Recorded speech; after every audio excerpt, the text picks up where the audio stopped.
they need a roamer that can really help control, that can dish out the crowd control to create space. Even without the stopper, they are still respecting the 1-1 from Saken. Yeah. Yeah, because on last game, I think Bigetron does very well when Saken do the combo with the Baxia, Franco, and 1-1. Yeah. Right now, looking into the situation, I feel like Kyrie will have at least 3 damage items on this Bane. Yes. Even just 3 damage items on the Bane kind of doesn't feel good for any kind of marksman, because the bounce coming in from the Crab Claw cannon, even though it doesn't increase with the bounce, but both the first person hit and the second one gets hit is like what? Has a 200% damage modifier on it. Yep. And that hurts quite a lot. Like, what kind of... Okay, I was about to say, if Onic let Melissa go, that's probably the best pick, just because with the Inspire, even though you're like, what, 20% HP left, Melissa's one of those heroes that can get back to 100%. Yeah. Really, but now that it's not there anymore, what are the options that you have? At this point, it's a Beatrix. They need that wave clear. They need someone who can potentially poke Beatrix, and then they're just gonna, this is gonna put so much pressure on Vin this time. This is gonna be a crazy pick, but I'm also thinking, the craziest pick is like a Moskov, man. Yeah. Yep, but either than Moskov, I think if they want to play the high ground marksman, they can pick the Leslie, because Bane will gonna facing a hard time to catch Leslie using the deadly catch. Yeah. But the Leslie will have a hard time against the Uranus. It will. Wow, Bigetron. It seems like every time we see the draft, Onic just always feels one step ahead. I mean, no other way to paint it. This is what happens when 2 coaches know each other very well. And it looks like Coach Yep knows Aldo more than Aldo knows Coach Yep. Yeah. Let's see if this is going to be a Franco. If this is a Franco Lance, it wouldn't probably be the same Franco game coming in from Vin. I'd rather see him go on a Grok here, because that Franco can get interrupted by the knockup from the Bane Deadly Catch, but it's still going to be a Franco. But here's Bigetron bringing something to the table that AP Bren brought against Onic. Now it's a Clint. Very interesting. I kind of like it. Yeah. The only thing is, can he actually catch up? Because having Sans on the Eve makes it very difficult for you to enter the fight. Doesn't matter what role you're playing. So I really want to see how they're going to handle Sans on the Eve, making it easier or making it possible for Saken to do a lot with this Clint. Because whether you like it or not, you need items on the Clint. Say like 2 items, you can kind of join the fight, but you won't like insta-burst anyone yet. 3, 4 could do well, and now Keyboy. Wow. Hear the crowd. They're like, okay, all 9 other heroes, we kind of don't care. Keyboy's on the show, and you know what? I'm going to let the casters have fun with this one. You guys can have it. We definitely will have it, and by it, we mean fun. The Clint comes right out of BTR, and Onic, bring in an old favorite in Keyboy's showing, of course, the Bane. Folks, my name is Leo, here on Desk with Mirko, and we're bringing you game number 3. The big red robots still can't score up against Onic. It's always a blast to see the best Cho in the world pick up the Cho. And here he is, Keyboy on the Cho once again. And in the Grand Finals. What's a better occasion than the Grand Finals to pull off your signature hero, Leo? And what makes this worse for BTR specifically is the fact that, much like in Game 2, oh no, the amount of damage that they put on the board is sound, right?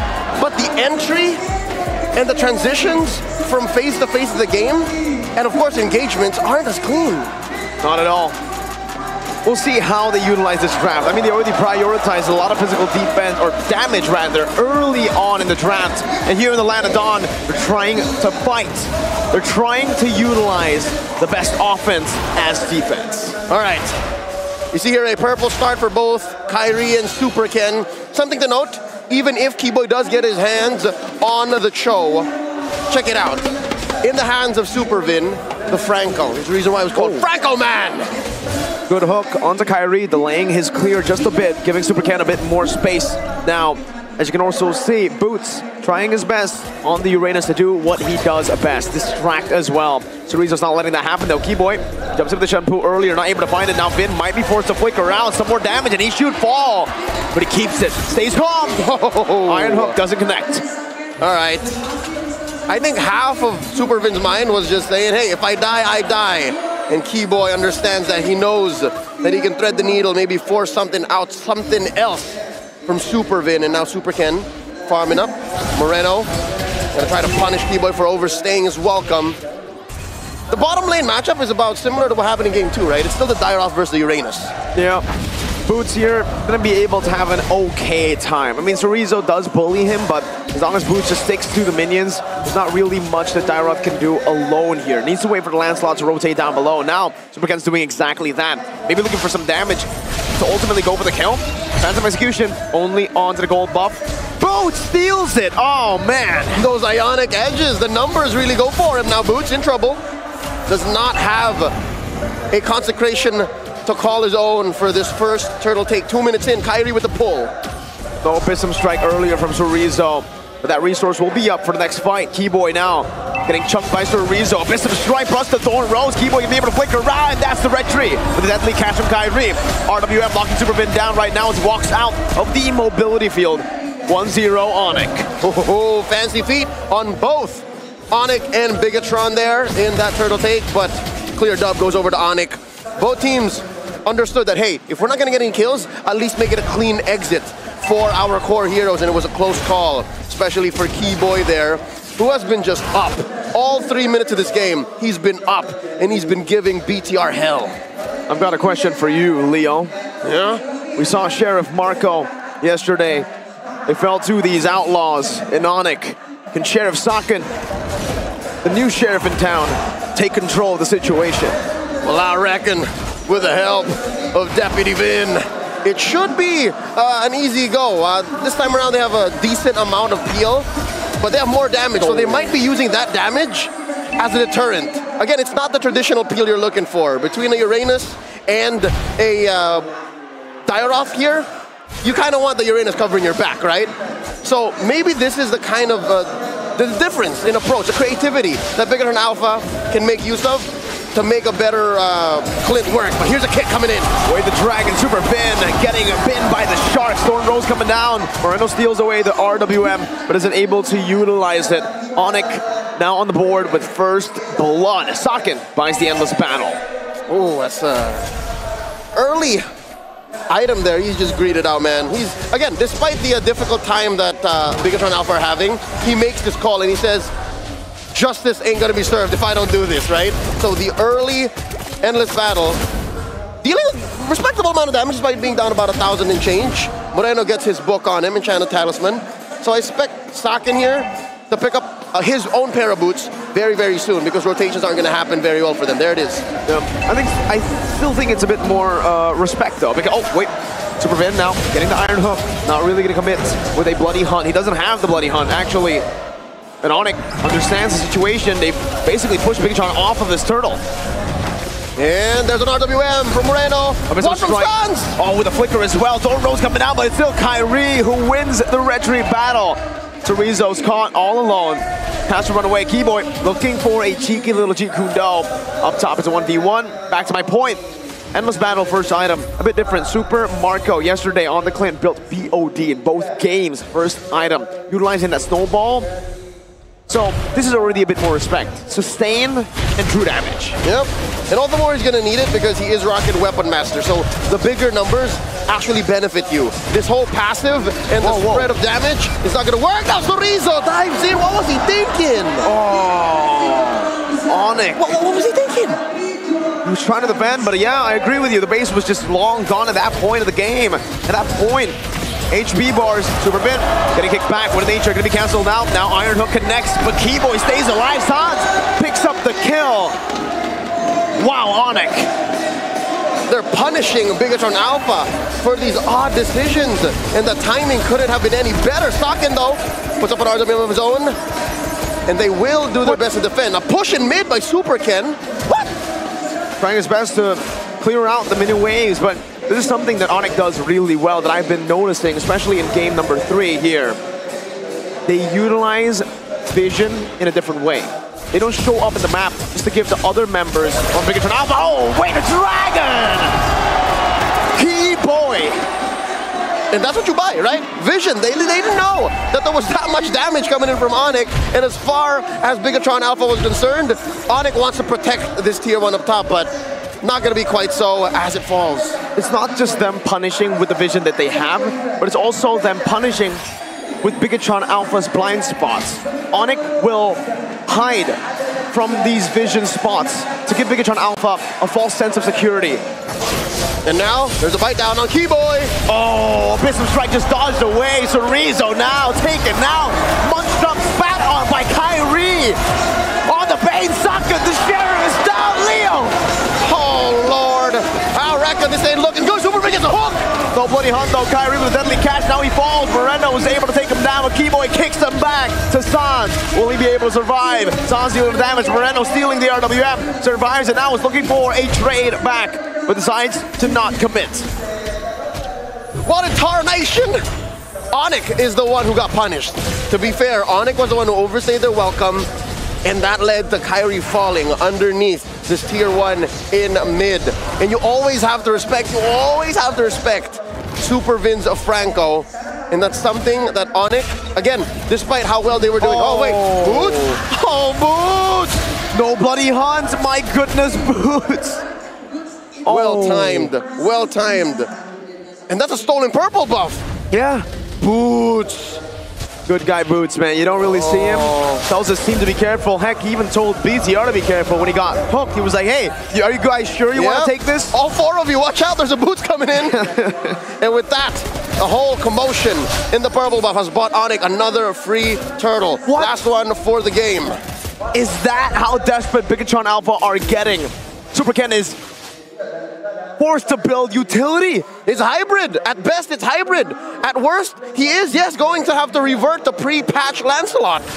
Oh, Thunderbelt and the War Axe. Again, Miracle, it's the lack of peel. I tried to look at it from the bright side and say, hey, yeah, they're going to deal a lot of damage so that Sheriff Sakin can actually do work, but it's not working so far. 8 minutes in. No. Oh, good Iron Hunt with Bloody Hunt coming down. Abyssal Strike as well. Keyboy now with the way the Dragon brings Chorizo back. He flickers out to safety for the real world manipulation. Stops him down. Super Ken looking for a triple. Deadly catch. Unable to catch Mr. Ken. Bigetron Alpha backing off, equalizing on the board just a bit. Hey, doesn't he deserve the super in that last moment? Got a couple of kills over for Bigetron Alpha. Solid work here. And you can see now how, even if it's not Sakin on top, right?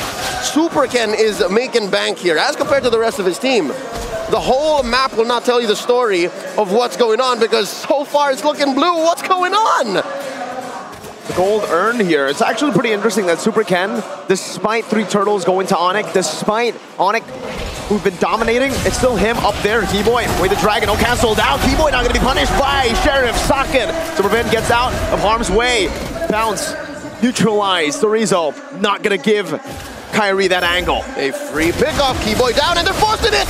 Flicker, and now it's going to be Kyrie who's going to be caught. CW in the back line with a blazing duet. Chorizo flickers out. Abyssal Strike canceled by CW taking his life. 2 for 2. And now they continue to dance. With Kyrie's absence, Super Ken goes ahead and commits Grand Theft Orange. This Lord is as close to 50-50 as it gets. Now he meets up with Sans and Boots. This is what you get with the utility. Wait. Lancelot! Bad execution! Despite the flicker, he still finds the angle, punishing Sans.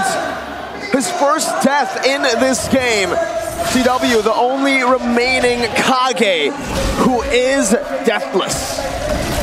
This is difficult. Looking at Onic, they're playing with a very small lead, and most fights that Bigetron Alpha call for, at least in the past couple of minutes, have been going their way. There's a bite down! Bloody Hunt, and that's Keyboy with Way to Dragon, taking Super Vin out.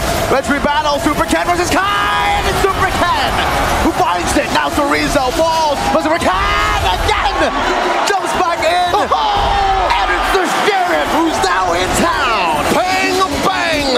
And they're going on still. RWM coming down, but Super without the super, it's just Sakin takes the double kill. 3 for 3.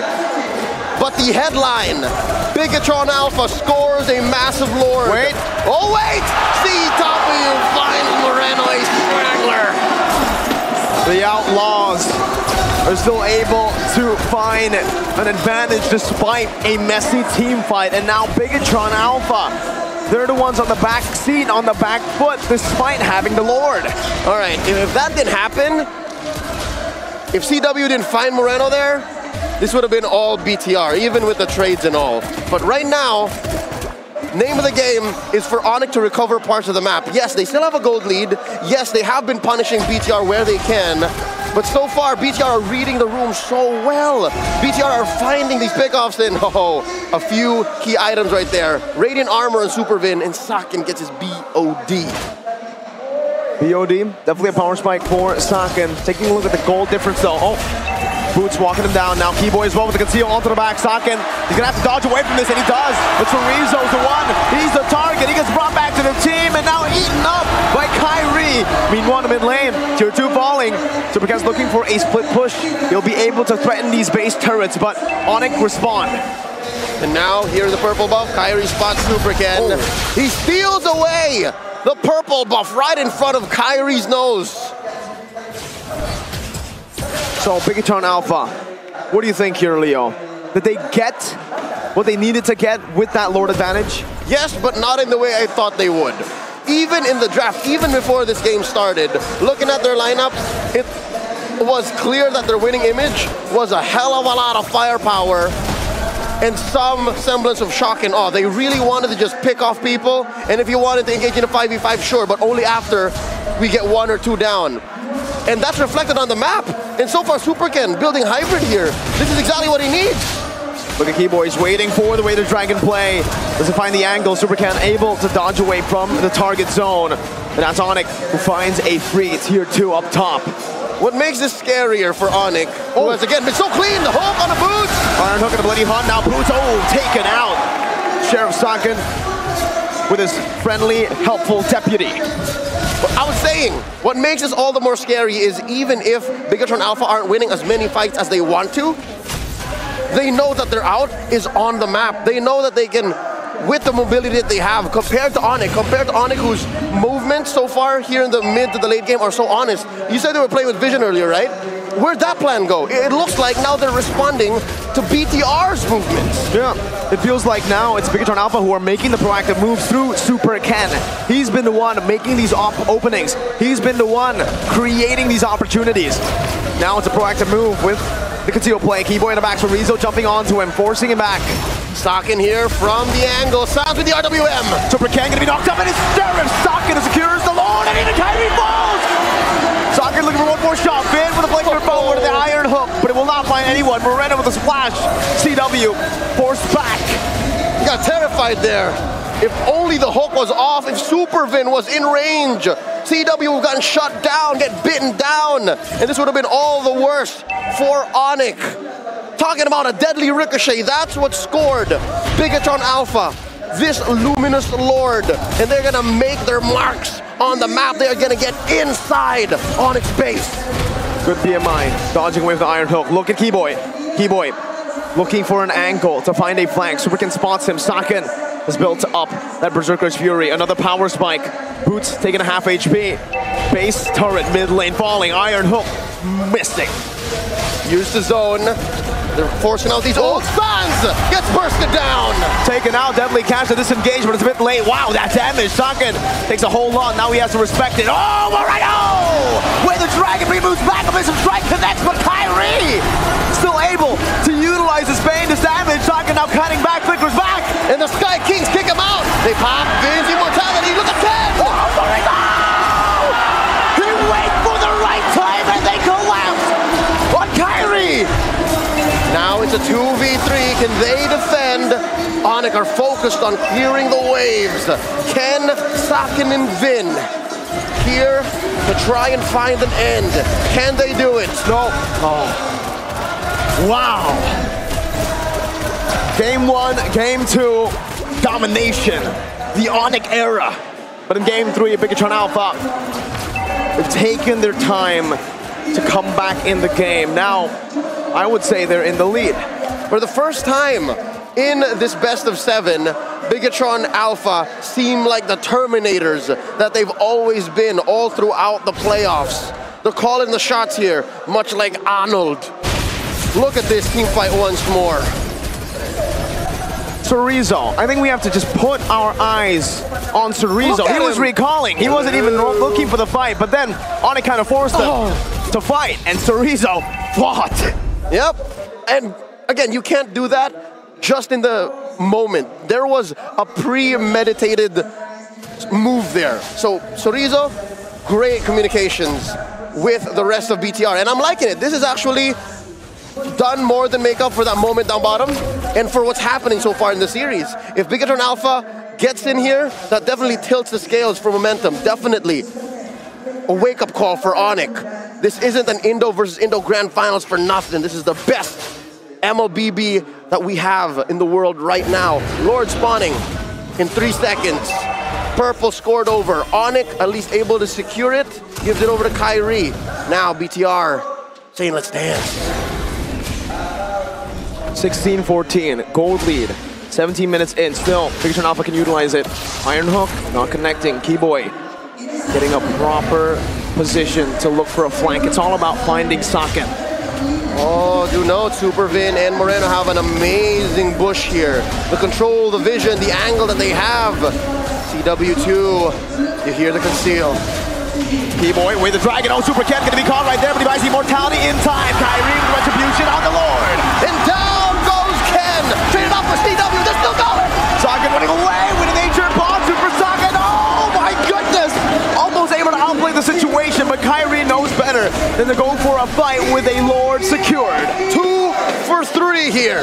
Onic, once more, back in the driver's seat, able to win that Lord fight. It was their pool. It was their sharks. They sent on over, and they almost shut down Sheriff Saken. That was so close. Imagine the gold that they would have gained from there, even more than they already have now. They've closed the gap. Hell, they even have a gold lead of their own. And now Keyboy, once again, every single time he does those moves, it just makes everyone on Bigetron Alpha respect it. It was so much respect. Yep. Again, a good friend of ours. We call him the moves and the grooves. We miss you, Joseph. And with that, Onic are slowly but surely orchestrating a tri-lane push. Left that Lord up top. And down bottom, they have a big fat wave coming in as well. This tier 2 ain't looking like it's gonna stand for long. No, it isn't. Tier 2 falling right as you say it. Now, the Lord. 18 minutes in, still enhanced Lord. Technically, Keyboy, conceal.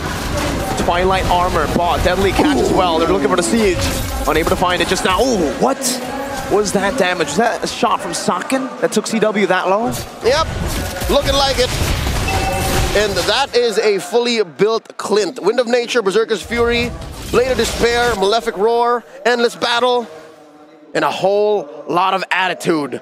So far, Saken here has been playing the role of Sheriff the best way you could. And that's what bought them this position. That's what bought them this time. 19 minutes in, there's been a rally back and forth of who's in control. And here, I have to say, even if Onic has lost all of their inhibitors, it's as close to 50-50 as it gets. Now they catch Supervin with a kick. His immortality going to be gone instantly now, and that's a collapse. There's no way they survive to get him out of that one. Moreno steals the deadly catch, falls back. 40 seconds on the death timer is perfectly timed, literally, for the Lord. Yep. So good news and bad news is BTR, they're not going to be a full 5-man unit coming into this next Lord. It's an evolved Lord, folks. But good news is Supervin will be back for the defense, at least, and it's not ticked off timers. This is waiting to just become a big, big engage. Sharks come out, and RWM as well. Keyboy in the back with a dragon. Oh my God, Keyboy! Onto Saken! He pops them, so he's into trouble too! One minion coming down, cannon minion, can they defend? They cleared it out right now with random execution used up. It's not going to be enough though. Onic are still on in the base, no minions. It's regenerating fast enough. Moreno against the world. The juggle of Kyrie! He knew he was taking too much damage. Picks up an immortality here. Big wave, just 2 defenders left. Vin and Moreno! Supervin holding it back. Moreno! Still able to spine stuns. 2 minions